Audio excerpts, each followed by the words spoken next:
So अशी 100मधली 80 कुटुंब वैफल्यग्रस्त आणि त्रस्त आहेत या सिरियल्समुळे. तर एक तर माझा सल्ला असा राहील की सगळ्यात पहिले घरातले हे जे सासू सुनेशी संबंधित जेवढ्या सिरियल आहेत ना, मालिका, ह्या बंद करा बघणं. बघण्यासारखं खूप सुंदर आणि चांगल्या गोष्टी आहेत.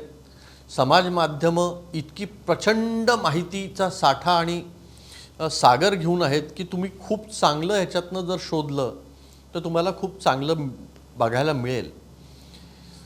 बस तुम्हाला स्वयंपाक येत नसेल तरी आजकाल मोठी गोष्ट नाही. यूट्यूबवर हजारो अशा स्वयंपाक शिकवणारी, भाज्या शिकवणारी, व्हेज नॉनव्हेज, नाश्ता, अशा अनेक गोष्टी शिकवणाऱ्या यूट्यूब चॅनल आहेत जिथे तुम्ही मन लावून जर केलं तर तुम्हाला काही अवघड नाही. अगदी जी बाई वर्किंग वुमन आहे, अगदी मोठ्या पदावर, CEO, जनरल मॅनेजर सारख्या पदावर रुजू आहे, ती सुद्धा यूट्यूबवर बघून, तिला स्वयंपाक येत नसेल तरी ती उत्तम स्वयंपाक करते. त्यामुळे तोही भाग अवघड नाही. घर स्वच्छता ठेवायला तुम्ही जर दोघं नवरा बायको कमवत असाल तर तुम्ही नौकर चाकर ठेवू शकता, तुम्हाला करायची गरज नाही. आणि न्यूक्लिअर फॅमिली आहे तो. आईबापाला एकच मुलगा किंवा एक मुलगा एक मुलगी, तेव्हा मुलीचं लग्न झाल्यावर आईबापांनी जायचं कुठे? मुलाकडेच राहणार ना. आणि ज्या मुलाला लहानपणापासून लग्न होईपर्यंत त्याच आईबापांनी पोसलं, पाळलं, त्याचं शिक्षणासाठी खर्च केला, त्याच्या लग्नाचा खर्च केला, ते हे पांग फेडायला का की म्हातारपणात त्यांना वृद्धाश्रमात पाठवावं? आपल्या समाजामध्ये वृद्धाश्रमाचं अस्तित्व हा सगळ्यात मोठा गालबोट आहे. आपल्या समाजावर काळिमा आहे.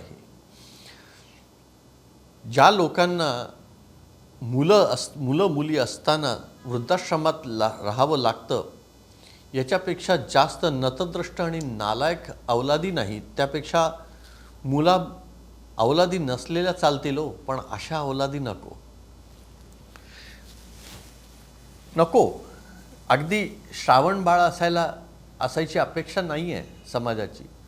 पण हे जे कौटुंबिक हिंसाचार कायदे आहेत, हे जे डावरी म्हणजे हुंडा विरोधी कायदे आहेत, किंवा हे जे तुम्हाला पोटगीचा कायदा आहे, हा पोटगीचा कायदा वगैरे असा त्या महिलांसाठी आहे, त्या परित्यक्ता महिलांसाठी आहे, ज्यांना लग्न झाली पण नवऱ्याने आवडत नाही म्हणून सोडून दिली, दुसरी बाई बरोबर अफेअर होतं म्हणून सोडून दिली, किंवा नवऱ्याने काही कारणास्तव तिला त्याग करून दिला आणि ती एकटी राहते, आईवडिलांजवळ राहते, आश्रित आहे भावा आणि बहिणीकडे, तिला आर्थिक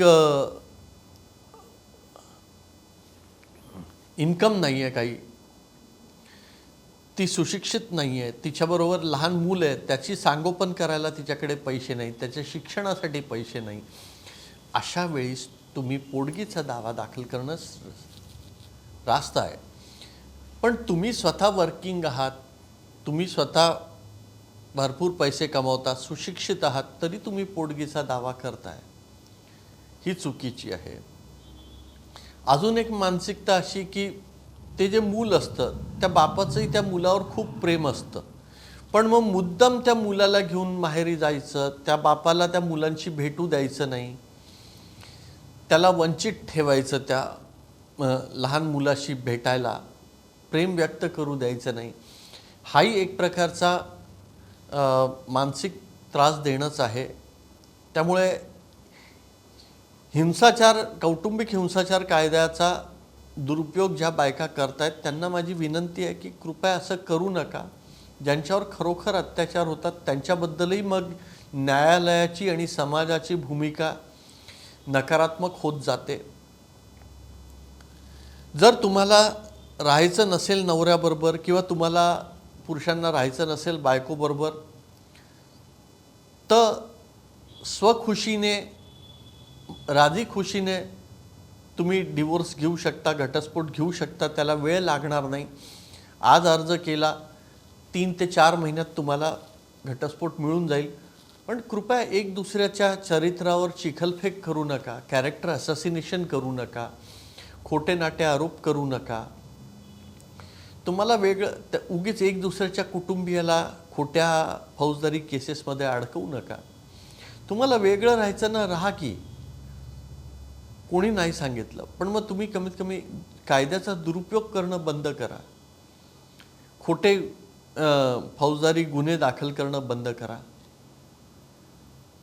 या सगळ्याने हाती काही येणार नाही. तुम्ही दोघंही एक दुसऱ्याचं आयुष्य फक्त बर्बाद करेल. जितके वर्षोनुवर्ष ही केस चालेल तोपर्यंत तुम्हाला न तिला दुसरं लग्न करता येईल, न त्याला दुसरं लग्न करता येईल.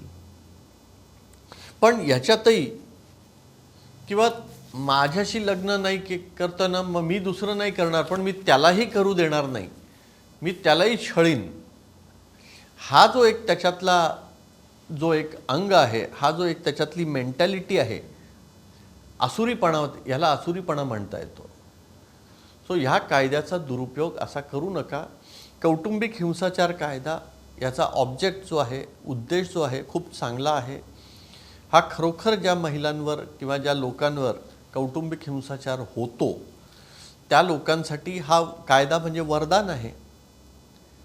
पण तुम्ही ह्याला श्रापित करता आहात खोटे गुन्हे दाखल करून. सो माझा हा जर व्हिडिओ